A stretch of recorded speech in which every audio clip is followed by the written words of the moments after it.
Jackie Foster posts cryptic borrowed quotes about manipulation.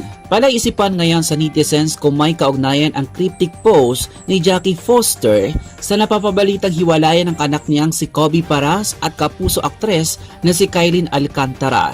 Nitong Martes, Abril 22, 2025, magkakasunod na makahulugang borrowed quotes patungkol sa emotional manipulation and accountability ang ipinost ni Jackie sa Instagram stories. Ang unang borrowed quote na nirepost ni Jackie ay tungkol sa isang taong humahabi raw ng sariling narrative kapag hindi na ito kayang manipulahin ang taong gusto niyang kontrolin. Mababasa rin dito, when someone realize that we no longer manipulate you, they rewrite the story to protect themselves because telling the truth would require them to face the harm they cause and to sit with everything they've been avoiding within themselves. Isa pang borrowed quote ang ibinahagi ni Jackie patungkol sa taong wala raw accountability at sinisisi sa iba ang problema. Saad dito, it's easier to deny, deflect, and distort than to take accountability. So instead of owning their behavior, they create a version of the story where you're the problem.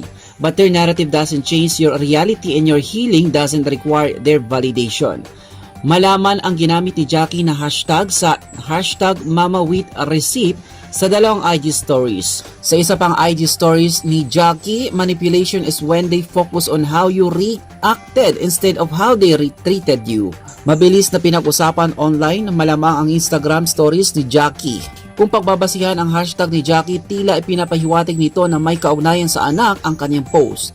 Tanong ng netizens, may kinalaman ba ito sa napapabalitang hiwalayan ni Kobe Paras at Kylene Alcantara? April 11 na magsimulang umugong ang ekspekulasyong hiwalay na sina Kylene at Kobe. Napansin kasi ng fans na pagdidelete ni Kobe sa ilang mga litrato nila Kylene sa Instagram.